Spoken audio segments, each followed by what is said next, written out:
Production funding for Behind the Headlines is made possible in part by A2H, engineers, architects, and planners, creating an enhanced quality of life for their clients and our community. More about A2H's services and markets is at a2h.com. the WKNO Production Fund, the WKNO Endowment Fund, and by viewers like you. Thank you. The efforts to improve literacy in Memphis and the Mid-South, tonight on Behind the Headlines.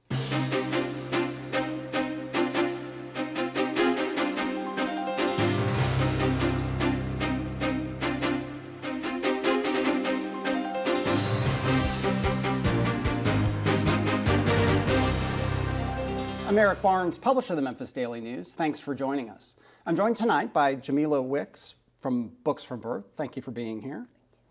Nat Aiken, who's director of Story Booth at Crosstown Arts, and Kevin Dean, executive director of Literacy Mid-South. And so I wanted to do a show on literacy for a variety of reasons. You had just done the Mid-South Book Festival, which we'll get to kind of towards the end, because we're talking about literacy, illiteracy, all its kind of forms and the various programs. But quantify, I guess maybe you're the person to start with, quantify the problem, maybe not in the hard numbers, but the kind of scope of the problem in Memphis nationally, and the various, we'll get into more and more of the various programs that you all do directly and that you support through the Mid-South to help people with this problem. Sure. So nationally, about 1 in 14 people reads below a third grade level, which is pretty shocking because we pride ourselves as being this nation of readers. And that's not necessarily true. In Memphis alone, 14% of Shelby County adults read below a third grade level. Pretty shocking. That's about 120,000 people. So you have several generations of people who can't read or struggle with reading, and then on top of that, their kids are going to have a harder time in school. They're going to come home and have to do homework, and they won't have parents that will probably be able to help them. And so it's a cyclical problem that it's just going to keep getting worse if we don't intervene. So it's why all of these organizations are really important to be in the Memphis community. And obviously, and we're in a political season, and so we did a debate recently, and all the other forms. People talk about poverty, they talk about economic development, they talk about crime. Their direct relationship between literacy and those issues. Right? Absolutely. And what's been frustrating for me is a lot of the candidates in this political season aren't talking about adult literacy. They're not talking about this huge problem that if we start conquering illiteracy in Memphis, you'll see all these other things start to be reduced. And that's really important. I know that Books from Birth, for example, they work with hospitals starting out. Right when that kid is born, they're signed up for Books from Birth. They get that until age 5. Then we have these other programs that, starting at 5 and up, are going into the schools. They're tutoring. They're providing services.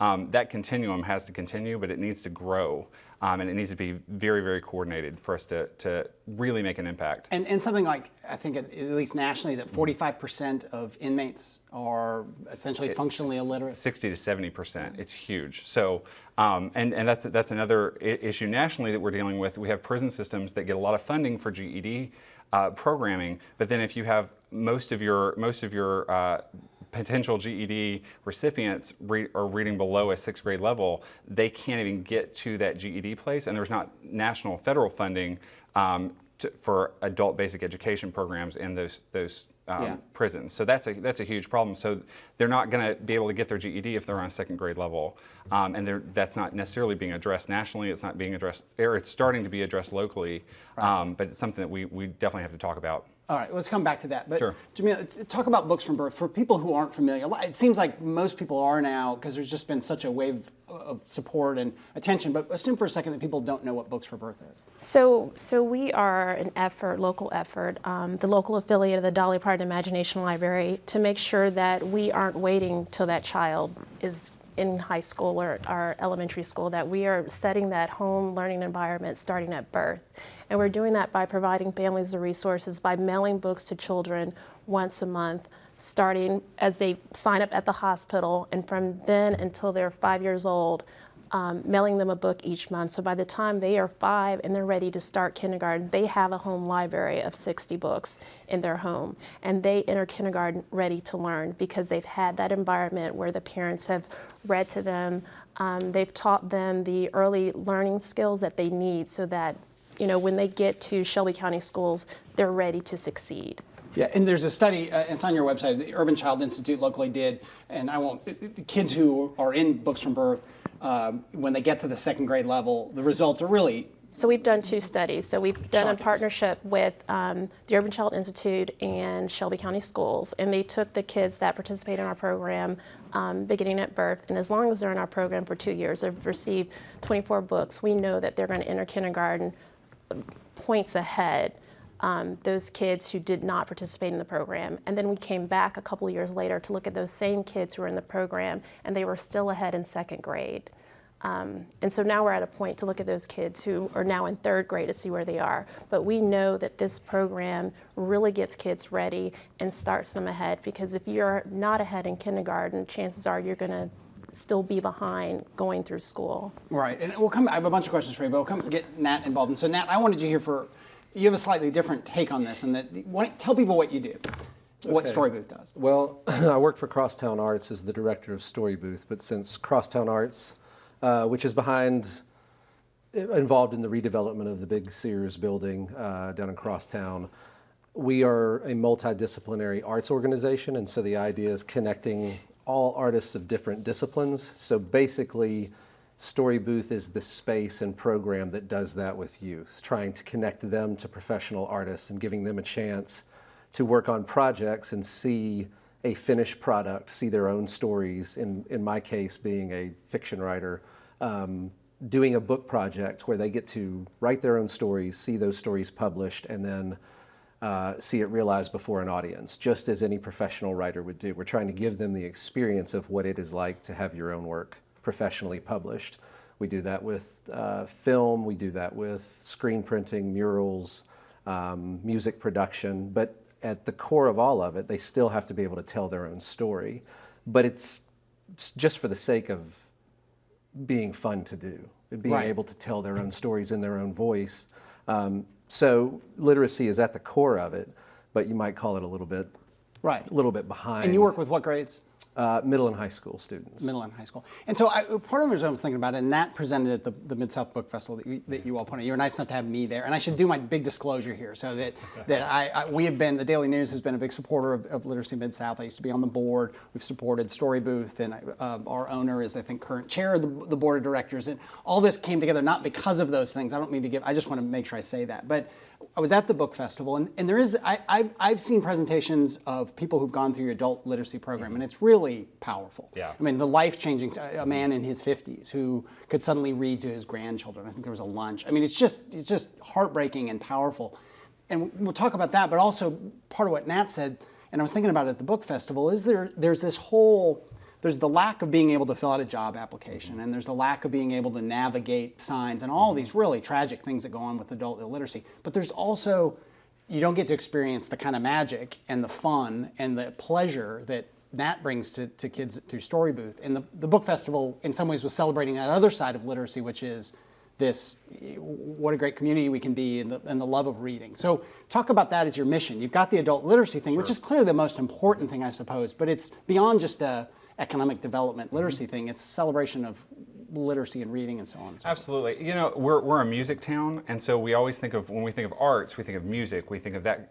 You know, literary arts. That's its own genre of the arts, and we need to celebrate that more. And you know, we always lead off every time I'm on a show. We lead off with these sad adult literacy statistics, or the sad statistics about kids, but in order to really move that needle, it's not just about focusing on the problem, it's about focusing on the people, making sure that we're creating lifelong learners in this town. And the only way to have that is to have a community of people that are celebrating the literary arts at all times. And so that's what I love about Story Booth, is that they have this generation of kids that might not ever have that opportunity. And opportunity and access, I think, are the two words we need to discuss. We need access for kids and adults to pleasure read, to be involved in read alouds, to have their parents involved. Our mission at Literacy Mid-South is to create a community actively engaged in continuous learning. And so celebrating that we can't just focus on the problem, we have to focus on some of the solutions, and that's getting people involved, making literacy sexy, which is really hard sometimes. It's really hard, you know.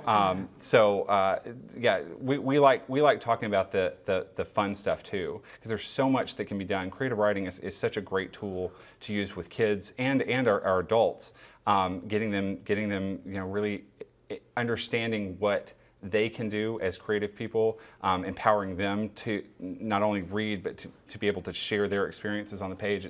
It's amazing to watch both our kids and adults do that. Yeah, Jamila, I don't know if I'm going to ask this question right, but there's we've talked, as Kevin said, we talk about the terrible stuff because we have to, you know. I mean, but also your Books from Birth is not in any way economically, there's no economic qualification, right? I mean, anyone and everyone can sign up for Books from Birth. Am I right about that? So we go to every child in Shelby County has access to the program, and we are about providing access to families. There is no cost. We don't go through a screening process of if you have the income to be in our program. Always explain it that you know, there are people that walk around, you may see them and they say, you know, help needed, or we need funds, or they're homeless. But kids don't walk around and say, we don't have books in our home.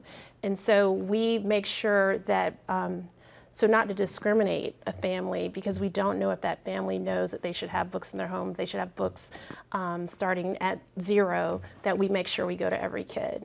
And if we, no, go ahead. I was gonna say, and by putting that economic limitation, or we would become a social service Right. organization, and it'd be a lot of red tape, and we wouldn't be as successful as getting to 40,000 kids each month. Right. Well, in my own experience of, you know, having kids who are little and then older, and it is sometimes surprising who doesn't read to their kids. Right. And my wife's a teacher, I've mentioned before on the show, used to teach with her, and it's kind of striking, the kids who just don't read and who are in, you know, economically advantaged situations, and they just have not, they just don't connect with that, you know.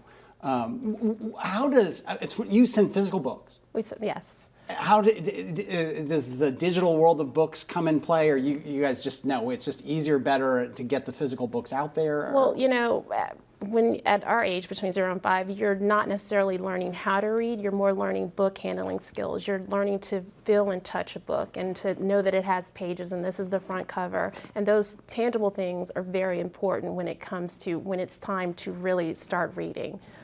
So that's why we do the physical book. And, you know, this is a child's first piece of mail that they get every month. It comes with their name on it, and it gets them excited about reading. And we are, you know, creating that lifelong reader and get that excitement so that when they get to your program or when they get to Story Booth, they want to continue that journey and really be excited about reading. So yes, that's why we're with the paper books. And just some quick numbers, and if you did them already, I apologize. About how many books do you send out? We send out 40,000 books a month. So we go to 40,000 kids, which is 60% of the kids in Shelby County. Wow. We have gone to served 100,000 kids since we started in 2005, with 60,000 kids graduating. And we are now going to be sending out our 4 millionth book towards the end of June. Well, that's amazing. And you're connected how some people associate with Dolly Parton. She's been an advocate for it, but talk a little bit about the origination of the program. And now as we were talking before the show, it's a global program. Right. So Dolly, you know, when she got really famous and came back, she grew up with a father he was an intelligent man, but didn't know how to read. And so when she came back and got really famous, she made sure that every child in Sevier County had access to books and started the program in that county by mailing books to every child. And then Governor Bredesen thought it was a great idea and extended to all 95 counties in Tennessee. Tennessee is the only state in the U.S. where every county has this program. And then there are other programs within different states, but they're not all across the board. Right. So that is in Dolly's portion now. She is still sending books to the folks in her county, but she's also has signed or worked with Penguin Publishing to make sure that you're getting a low deal. It's $1 a book. I mean, this is a really smart investment for each child. And then she also has a board that chooses the books. So they're not just any books, they're high quality. They're chosen by a select board made up of teachers and other folks to make sure that we are sending a book for an age-appropriate book for a 3-year-old or an age-appropriate book for a 4-year-old. Yeah.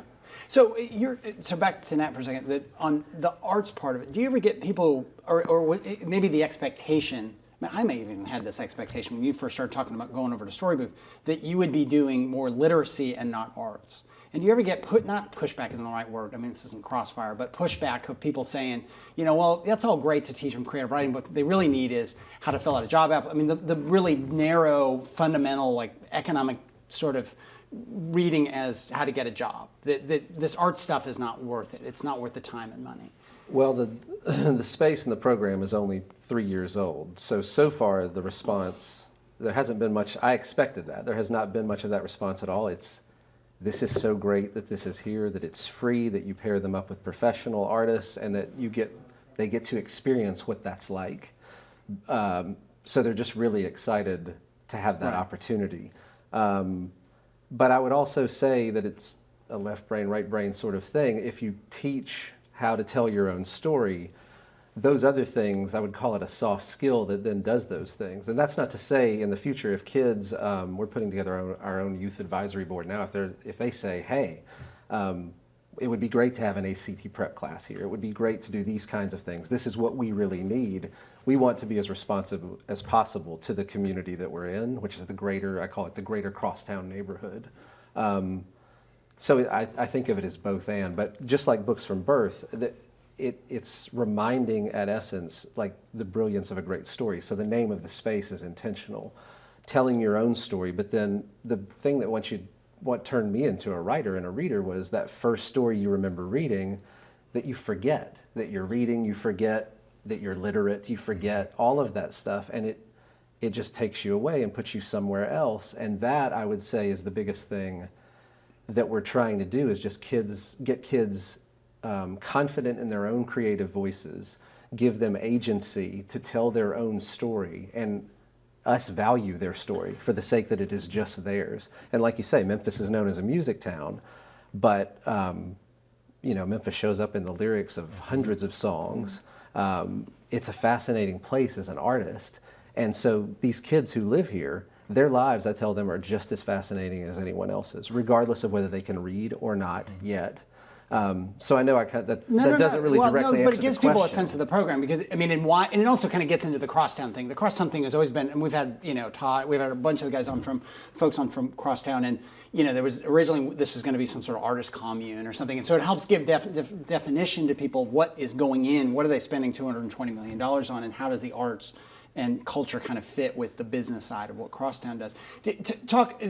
At Book Festival, and I know you've done this before, you do this book reveal where you've taken everybody's stories or poems, it's published in professionally, a beautiful publication, and you have them read on stage, which you've done as a writer. I've done, it's not, all of us, I'm sure, have done some amount of public speaking. It's not easy. That's really interesting when they get up there and they read, not just from a script, they're reading something creative and something that's very personal in a way. Yes, they're doing I used to work in independent bookstores, and they're doing the same thing that a professional writer gets to do. They're doing a public reading of their work. Some of the kids are reluctant at first to get up there and do that, but overwhelmingly after it, they're glad that they did it.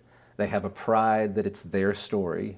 They get to sign the books. I ask them to sign, because we sell it in our storefront. We're in the Cleveland Street Flea Market right across from the building, and it is a booth built out in the flea market where we sell their work. Now, we also do book signings with Laurelwood Booksellers and Burke's Bookstore, where we bring writers into the space, because as much as anything, I also don't want the kids just to feel like, oh, this is just the kids' space. It's the literary hub of Crosstown Arts, so I want them to see their work published professionally, sitting alongside a quote-unquote professional writer. It's the whole experience, from reading their work to seeing it printed and published professionally with professional artwork, and then seeing it alongside a visiting writer that might come to town. Same thing, going back to what Kevin was talking about, of making a literary culture in town. Because on my side, I think the writers and readers, it's such a solitary experience. You've got to give them reasons to come out of their holes and be together and go, no, I'm into that too, because there's music shows, there are art gallery openings. Those are by nature public experiences. So again, I'm answering it in a circuitous route, but it's connecting those kids as much as possible. At Crosstown, we want to have a vertically integrated system from professional artists down to the youth of this town, and doing it in an authentic, content-driven way where something real is happening with them. Right. So, early on you said frustrations with adult literacy. Yeah. I mean, you could wave a magic wand, you would do what in Memphis for adult literacy? There would be a lot of funding. Instead of, not that GED is not important, I don't want to take funding from that, but if there was funding for adult basic education, that's up to about 6th to 8th grade reading level. That could change Memphis. It could really change Memphis. We work with a whole bunch of different organizations who are setting up their own adult programs just like ours, only in their organizations. For example, Friends for Life took their Positive Living Center and they made it into an education. They added an education component. So the guys that were kind of just hanging out there now are learning to read so that they can get jobs and things like that. Memphis Teen Challenge, right next door to them, started their own adult basic education program. They have men who are in recovery. They're there for 2 years. A lot of them couldn't read, and they couldn't get to our program, so we set up a program with them. There are organizations all over Memphis who could embed literacy into their programming fairly easily. It's not easy to teach, but it's easy to embed. Because you guys will train the trainers, is that right? Yeah. I mean, you have a program, so they don't. Back when I was on the board of the Precursor organization, it was more about bringing people to the location on Cooper. Right. People saw that you guys aren't there anymore, but getting them in, and there were real limitations on that. It's not a great transportation network in Memphis. It's costly. The time you've got people working late shift. So this shift to talk. I mean, you partner with 1 million organizations around town. Right? We do. So what we realized was, our folks couldn't get there. One guy, this is what sold me on that we've got to get out of this building. He was writing 5 hours on the bus and doing like 3 bus changes just to get to his 2-hour training. Or 2-hour tutoring session, and that could be a total of 10 hours he spent just to get to his, which shows a lot of commitment. But obviously we weren't serving them like we should. And there are so many places that people don't have the transportation that they could just do it where they are. And if they're already getting social services or already going through a program, why not just add 45 minutes a day of that? So And there are organizations who have wanted to do that, they just didn't have the means. So we actually grant out up to $15,000 per organization to set them up, and we buy them everything and get them started and let them. How many people do you serve in a given year? Do we serve total and all? I don't know. I don't know. How do you want to answer that question? Sure. Well, whatever makes you look best. Yeah. No, but I don't really mean it that way. But, I mean, how many adults maybe through partner organizations and so on? I mean, so right now it's about 500 people that we serve through our own adult program, and then we're up to about 1,000 other programs that we're working with that they're doing their own programs and we're supporting. So 1,000 people in other programs. Right. Okay. So about 1,500 total. It used to be just 500. So we're the more we can get out in the community, the more numbers we'll see. Right. With that, and then with kids, we're this year I think we served a total of about 650,000 people over the past 3 years just by giving out books and people getting some sort of service. We gave away 500,000 books for I think it was K through 12 in March. So we gave books to pretty much anybody who wanted them. Gave them to all these different nonprofits and churches and everything. If you wave a magic wand, what would you do more of? What would you do differently with Books from Birth? We would make sure we had every child. Every child. Yeah. How do you get them now? I mean, just through getting the word out and being in the hospitals. I mean, how do you reach? We get most of our children through the hospital when they're born. But, Memphis is a highly mobile society, so sometimes we lose them if they're unplanned moves. So we go to pediatricians. We're in WIC clinics. We are, partnerships with Port Relief, Shelby County Schools, making sure when those kids are enrolling for Early Head Start and Head Start that those teachers are also enrolling them in the program. So we have a lot of community partners to help us make sure we're capturing the kids that are falling between the cracks. Okay. And all of you would love to have more volunteers. Yeah, Right. yeah. Right. You get volunteers who do what? We have volunteers that actually teach people how to read in the libraries. We're in 31 different libraries across the Mid-South. And so we train them. You go through a one-day training, and then you go and meet once a week for 2 hours. Your volunteers do what? They are enrolling children, and they are also getting our books that are returned from us and working to find the kids to make sure that we can get them re-enrolled in the program. Right. And your volunteers are a little bit different, maybe? Volunteers are a little bit different. Usually it's the teaching artist, depending on the discipline, who's teaching a particular workshop, and it might be one or two other people helping out. So I can use volunteers to help with the workshops, but then also the space itself is pretty important to the program of getting the kids over there, having a third space that's not school, that feels funky and vibey, and we've got flea market items, and we've got a built-in wall of lending library, so I can use a librarian to help organize those books because I can't devote my time to doing that. And you won't take all the books I keep trying to give you. Right, because we've got a They're sitting in my house. great lending library, and it's You think we're joking. Yeah, and so just to help manage the space, do administrative things, but as much as possible, I like to have the volunteers directly interacting Yeah. with the kids. Okay. All right. Thank you all for being here. I really appreciate it. Thank you all. Thank you for joining us. Join us again next week.